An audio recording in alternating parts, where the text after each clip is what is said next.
Students, कैसे हैं आप सब? I hope everyone is good and safe at home.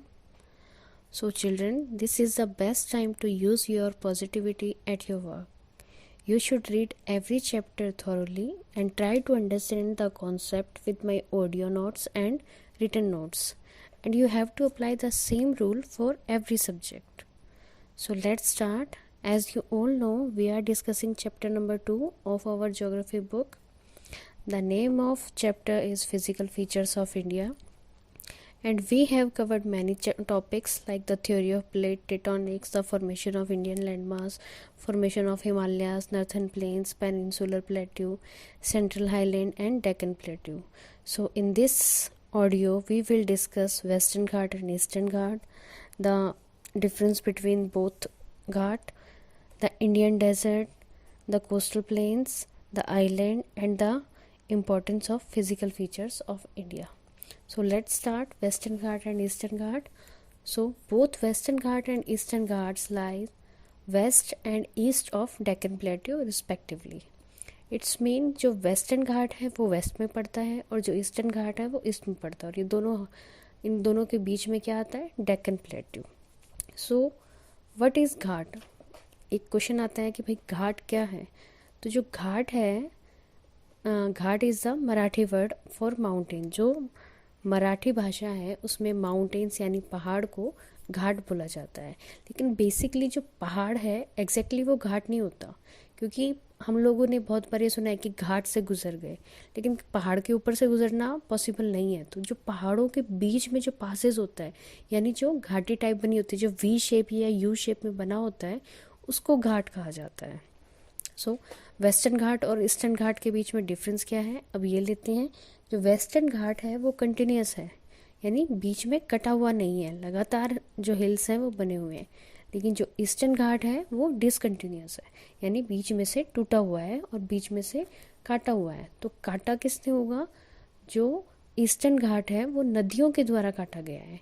क्यों? क्योंकि ईस्टर्न घाट के वहाँ से बहुत सारी नदियाँ गुजरती हैं, और जैसे कि नदियाँ का जो पानी है वो अपने रास्ते में आई हुई चीज़ों को बहा के अपने साथ धीरे धीरे ले जाता है.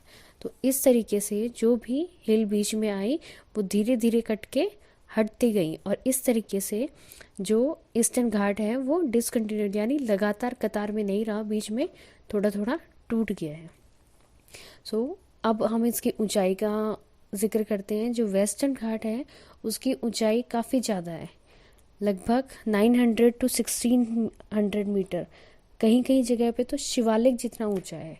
पर जो ईस्टर्न घाट है वो वेस्टर्न घाट से थोड़ा नीचा है. उसकी जो एलिवेशन है, हाईएस्ट एलिवेशन है, वो है 600 मीटर. अब हम ये पढ़ते हैं कि जो तापी नदी से ये शुरू कहाँ से होते हैं, वेस्टर्न घाट या ईस्टर्न घाट? तो वेस्टर्न घाट कहाँ से शुरू होता है? तापी नदी जो है, अब आप अपना बुक का मैप खोल लीजिए. तापी नदी विंध्यास है, विंध्यास के नीचे नर्मदा है, और नर्मदा के नीचे सतपुड़ा रेंजेस है, और सतपुड़ा रेंजेस के नीचे जो रिवर है तापी रिवर बोला जाता है उसको, और वहाँ से वेस्टर्न घाट शुरू होता है. चलिए एक बार फिर बताती हूँ.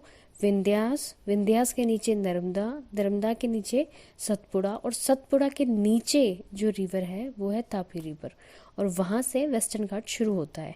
और जो कहाँ तक जाता है? आखिर तक नीलगिरी, नीलगिरी की जो पहाड़ी है, नीलगिरी हिल्स जो है, वहाँ तक जाता है वेस्टर्न घाट. अब ईस्टर्न घाट की बात करते हैं. महानदी रिवर से शुरू होता है और नीलगिरी हिल तक जाता है, लेकिन ये बीच में कटा हुआ है. तो जहाँ जहाँ से कटा हुआ है वहाँ पे प्लेन्स एरिया भी हैं, तो वो एरिया प्लेन्स हैं.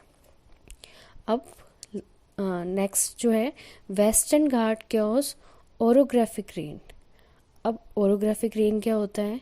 तो जैसे वेस्टर्न घाट के इस साइड क्या पड़ता है? अरेबियन सी पड़ता है. तो अरेबियन सी से जो वेव्स आती हैं या जो विंड्स आती हैं वो घाट से टकराती है, यानी पहाड़ से टकराती है, और टकराने के कारण वहाँ पे बारिश होती है. तो जो भी कोई बारिश समुद्र, ये पहाड़ या पठार या मतलब प्लेट्यू या माउंटेन के द्वारा होती है, उसको ऑर्गेनिक रेन कहा जाता है.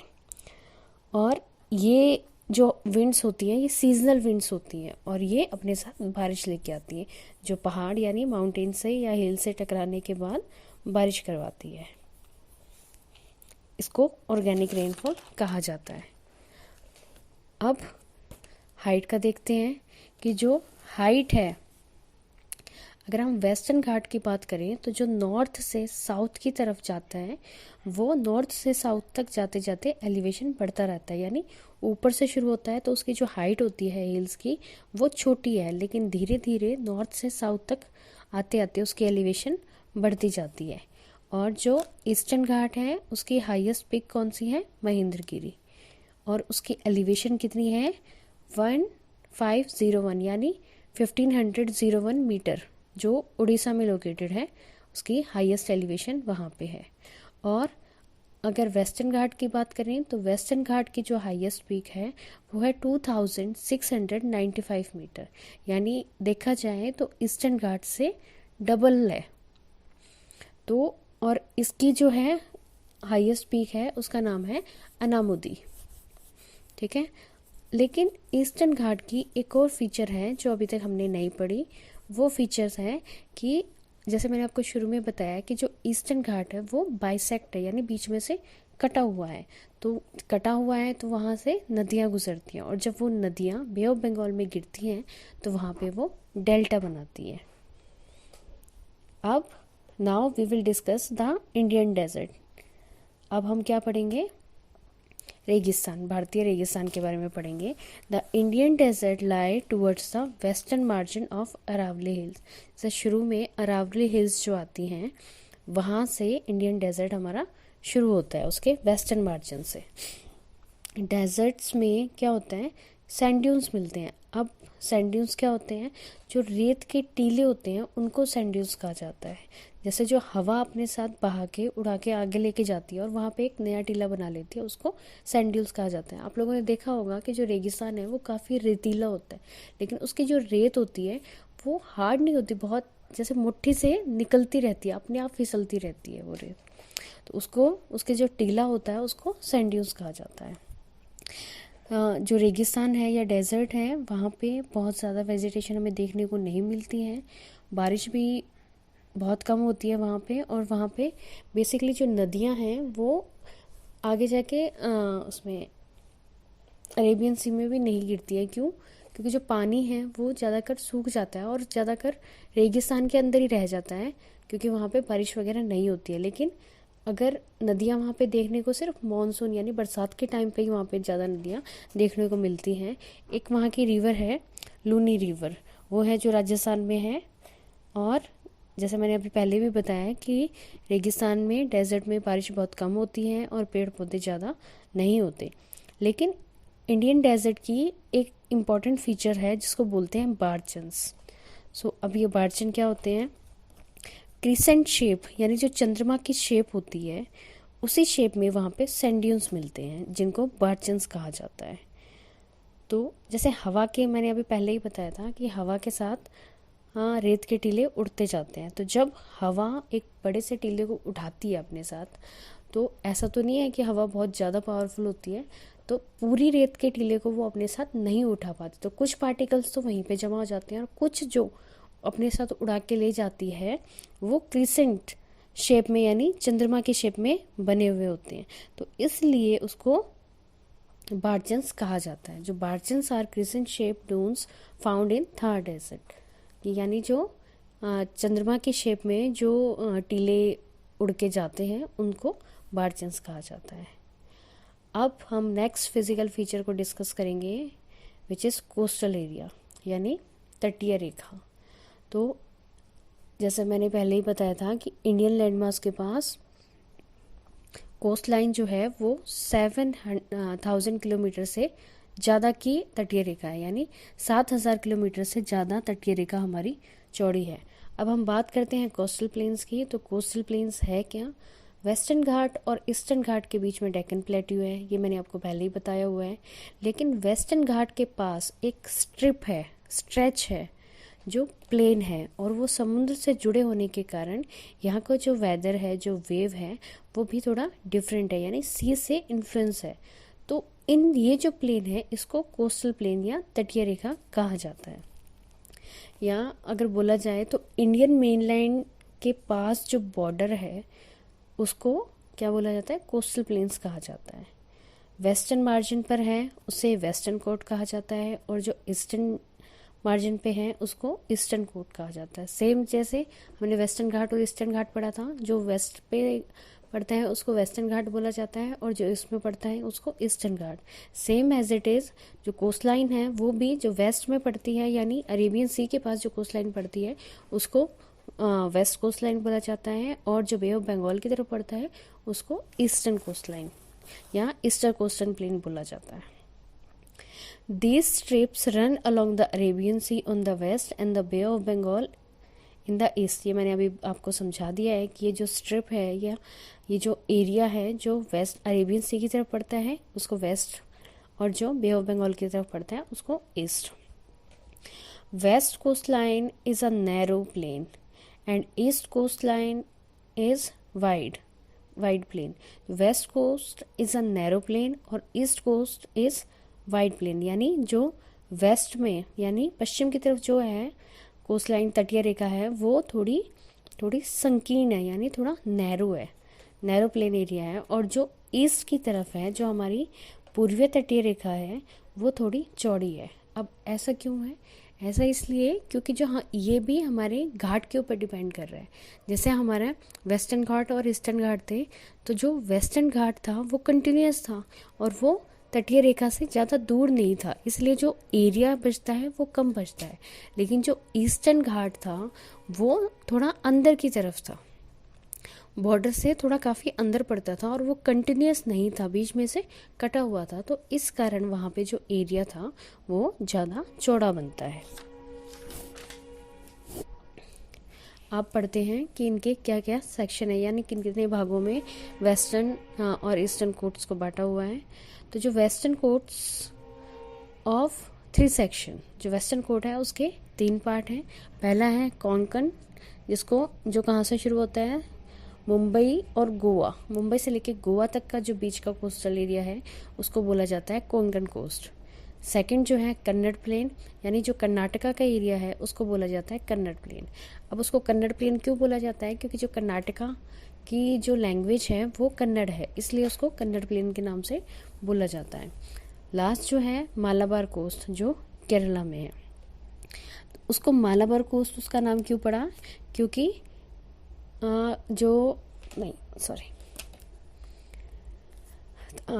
अब पढ़ते हैं ईस्टर्न कोट्स ऑफ 2 सेक्शन। जो ईस्टर्न कोट्स हैं वो उसके 2 सेक्शन हैं। पहला उड़ीसा से, जिसको बोला जाता है नॉर्दर्न सिरका, जो उड़ीसा तक है।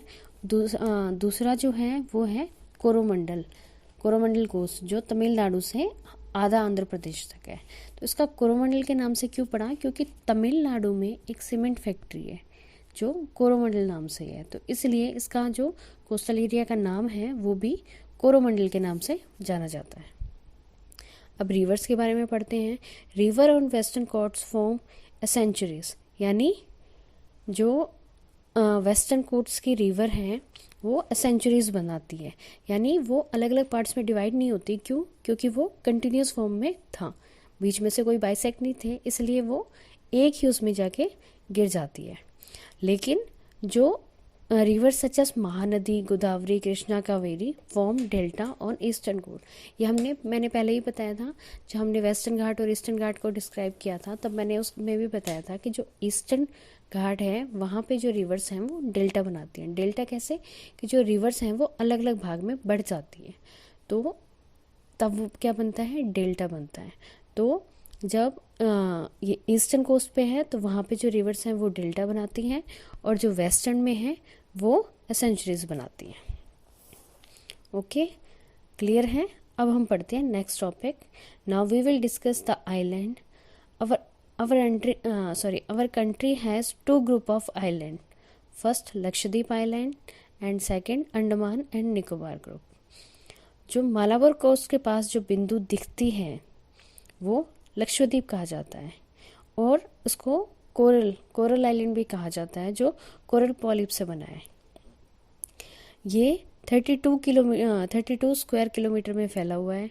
32 स्क्वायर किलोमीटर ज़्यादा बड़ा नहीं होता, देखा जाए तो अपनी अगर कोई हम शहर भी ले लें या कोई जैसे भोपाल है तो वो भी उससे ज़्यादा बड़ा होगा, दिल्ली ले लें तो वो भी उससे ज़्यादा बड़ा होगा। तो जो एरिया है वो ज़्यादा बड़ा नहीं है। इसका जो हेडक्वार्टर है प्रशासनिक यानी एडमिनिस्ट्रेटिव हेडक्वार्टर, जैसे ये अपनी आप सबको पता है कि जो अपनी कंट्री है उसमें 28 स्टेट्स हैं और हर स्टेट की एक कैपिटल है। तो वैसे ही हमारी 9 यूनियन टेरिटरीज भी हैं और उनकी भी कैपिटल है। तो वैसे ही जो आइलैंड है हमारी लक्षद्वीप आइलैंड है वो भी यूनियन टेरिटरी है, आपको पता है। और उसकी जो कैपिटल है वो है कावारत्ती। ठीक है, अब अंडमान निकोबार की बात करते हैं। बे ऑफ बंगाल में है और ये एक द्वीपों का समूह है, यानी इसमें काफ़ी सारे आइलैंड्स हैं। बे ऑफ बंगाल में एक फैली हुई चेन है, जबकि जो हमने ये देखा था लक्षद्वीप जो देखा था वो छोटे से उसमें था, लेकिन जो बे ऑफ बंगाल है वो एक काफ़ी लंबी चेन है। जो इसको भी दो पार्ट्स में डिवाइड किया गया है। जो नॉर्थ में जो ग्रुप है उसको बोला जाता है अंडमान, और जो साउथ में है उसको निकोबार आइलैंड के नाम से जाना जाता है। और एक इम्पॉर्टेंट फीचर है कि ये माना जाता है कि ये जो अंडमान निकोबार है ये हिमालयाज़ की जो रेंज है उसी का एक पार्ट है। अब हिमालयाज़ की रेंज का कैसे पार्ट हो सकता है? तो जैसा हम शुरू से पढ़ रहे हैं कि जो हिमालयाज़ की फॉर्मेशन हुई थी, कहाँ से शुरू हुए थे वो हिमाचल प्रदेश से थोड़ा सा ऊपर से शुरू हुए थे और आखिर में आके ईस्ट की तरफ आके जो आपको पूर्वांचल तक वहाँ से टर्न ले लिया था और उसके बाद नीचे तक। लेकिन पानी की जिन हिल्स की हाइट थोड़ी कम थी वो पानी के अंदर डूब गए, और जिन हिल्स की हाइट या जिन माउंटेन्स की हाइट थोड़ी ऊंची थी वो ऊपर से दिख रहे थे। और ये माना जाता है कि जो अंडमान निकोबार है वो भी हिमालयस रेंज का ही एक हिस्सा है। ठीक है, और यहाँ पे ये काफ़ी जंगली इलाका है, यहाँ पे काफ़ी बारिश होती है, और यहाँ पे जो लोग हैं वो ट्राइब्स यानी जाति जनजातियाँ रहती हैं। अब ये था, मैंने पहले बताया था कि जो लक्षद्वीप है उसको कोरल आइलैंड भी कहा जाता है।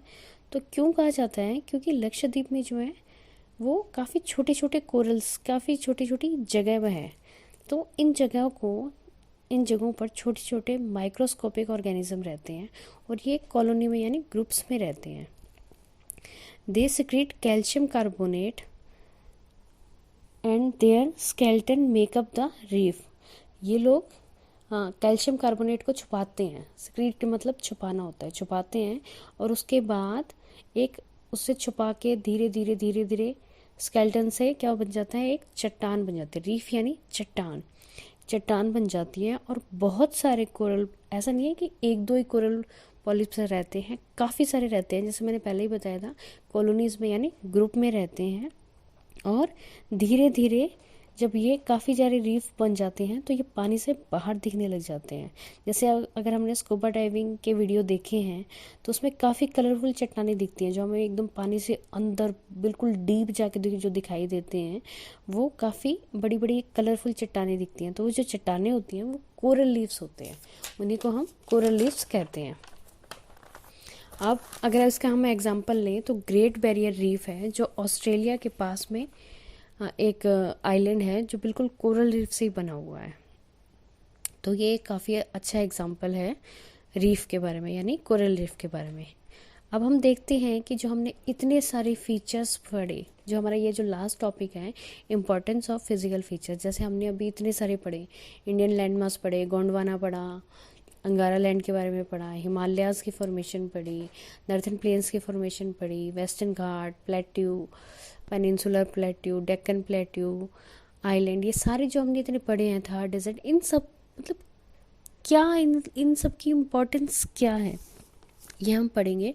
सो the difference physiographic unit highlight the unique feature of each region. It add value to the natural resources of the country, but how? अगर ये इम्पॉर्टेंट है या ये हम लोगों के उसमें एक बेहतरीनता साबित करती है तो क्यों, कैसे करती है? सबसे पहले हम एग्जांपल लेते हैं माउंटेन का। जैसे हमें पता है कि जो माउंटेन्स है वो मेन सोर्स ऑफ वाटर है एंड फॉरेस्ट वेल्थ, यानी पानी का स्रोत है, जैसे हम लोगों को पता है कि जो माउंटेन्स हैं, जो हाईएस्ट पीक है, वो उसमें ग्लेशियर होता है, वो पिघल के हम लोगों को पानी देता है, रिवर्स वहाँ से निकलती हैं, और जो रिवर्स का पानी होता है वो काफ़ी ज़्यादा अच्छा होता है, जिसकी वजह से बहुत अच्छी खेती होती है, जो रिवर्स इरिगेशन बहुत अच्छी होती है, और उसके कारण जो हमारी फसलें होती हैं वो भी बहुत अच्छी होती हैं। और इसके साथ साथ माउंटेन्स में काफ़ी जंगल भी होता है, जंगल की जो वेल्थ होती है वो भी हमें मिलती है, काफ़ी ज़्यादा वनस्पति होते हैं उसमें, वेजिटेशन में काफ़ी ज़्यादा मेडिसिन्स भी मिलती हैं, जड़ी बूटियाँ भी होती हैं। तो ये जो है एक बहुत इम्पॉर्टेंट फीचर है। आपको पता है बच्चों, एक सिर्फ कुछ ही, बल्कि एक इंडिया ही ऐसा कंट्री है जिसमें हमें ये सारी फीचर्स मिल रहे हैं, बल्कि मोस्टली ऐसे कंट्रीज़ हैं जहाँ पे अगर माउंटेन्स हैं तो प्लेन्स नहीं है, प्लेन्स हैं तो माउंटेन नहीं है। मतलब जो फीचर्स हमें, अगर प्लेट्यू है तो प्लेन नहीं है, मतलब कुछ ना कुछ मिसिंग होता है। लेकिन जो सिर्फ इंडिया है उसमें हमें माउंटेन्स भी मिल रहे हैं, प्लेन्स में मिल रहे हैं। माउंटेन्स में हमें पानी मिल रहा है तो प्लेन्स में क्या कर सकते हैं, अच्छा अगर मानते हैं कि जो माउंटेन्स में हम लोग अनाज नहीं उगा सकते, खेती बहुत अच्छे से नहीं हो सकती, वहाँ का जो टेम्परेचर होता है, जो मौसम होता है वो हार्श होता है, तो उस कारण लोग वहाँ पे इजीली रह नहीं पाते। लेकिन प्लेन्स जो है तो वहाँ पे तो हम बहुत अच्छी खेती कर सकते हैं, वहाँ पे हम बहुत अच्छे तरीके से रह सकते हैं, बहुत अच्छा नेटवर्क बना सकते हैं, ट्रांसपोर्टेशन का बहुत अच्छा। तो अगर वहाँ पे थोड़ी बहुत हमें बुराइयाँ हैं तो नॉर्थन प्लेन में हमें कितनी सारी अच्छाइयाँ भी तो मिल रही हैं। तो अब हम बात करते हैं नॉर्थन प्लेन की। तो the greenery of the country, अगर हम नॉर्थन प्लेन की बात करें तो जो हमारी ग्रीनरी, जो अनाज का भंडार है वो हमें यहाँ मिल रहा है। हमारे देश में खाने की कोई भी कमी नहीं होगी, कभी भूखमरी नहीं आएगी। तो दो चीज़ हो गई, माउंटेन से हमें पानी मिल रहा है और प्लेन्स, नॉर्थन प्लेन से हमें खाना मिल रहा है, तो दो चीज़ों की पूर्ति हो गई। अब हम देखते हैं प्लेट्यू। तो प्लेट्यू में आप सबको पता है कि माइंस होते हैं जहाँ पे बहुत सारे मिनरल्स होते हैं। तो उसके कारण क्या होगा, उसके कारण भी हम लोगों को बहुत अच्छे खनिज मिलेंगे जो हमारे देश के लिए बहुत ज़्यादा वैल्यूबल होते हैं, बहुत ज़्यादा ज़रूरी हैं।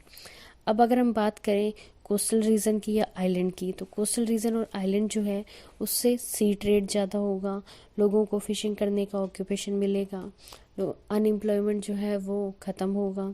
और उसके साथ साथ जो अगर सी है हमारे आसपास तो हम जो हमारी कंट्रीज़ हैं, जो फॉरेन कंट्रीज़ हैं, उनके साथ अपने रिलेशन अच्छे कर सकते हैं, बिजनेस वाइज भी और फ्रेंडली भी, दोनों तरीके से हम अपने, मतलब ट्रेडली भी और फैमिली भी, दोनों तरीके से हम उनसे अपना व्यवसाय भी बढ़ा सकते हैं और अपनी मित्रता भी बढ़ा सकते हैं। तो एक ये भी हमारा फ़ायदा हो रहा है।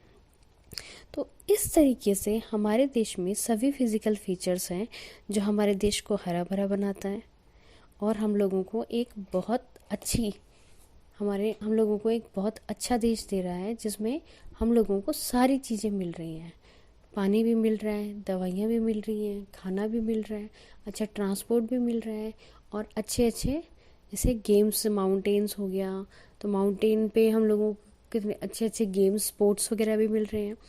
प्लेन्स में तो सभी कुछ मिल रहा है। कोस्टल एरिया में हम लोगों को अच्छे व्यूज़, अच्छा रहने का एनवायरनमेंट मिल रहा है, अच्छा वेदर मिल रहा है। तो ये सारी चीज़ें जो है वो हम लोगों के लिए बहुत ज़्यादा इम्पोर्टेंट है। ओके, तो बच्चों अब ये चैप्टर हमारा ख़त्म हो गया है। नेक्स्ट चैप्टर है ड्रेनेज, जो हम बाद में शुरू करेंगे। अगर इस चैप्टर में आपको कोई भी डाउट हो तो आप मुझसे पूछ सकते हैं। ओके, चलिए, थैंक यू सो मच। इस चैप्टर के मैंने नोट्स भी भेज दिए हैं, ऑडियो नोट्स भी आपको मिल गए हैं, तो अच्छे से चैप्टर को थोरोली पढ़ लिए। कोई डाउट हो तो आप मुझसे व्हाट्सएप या फ़ोन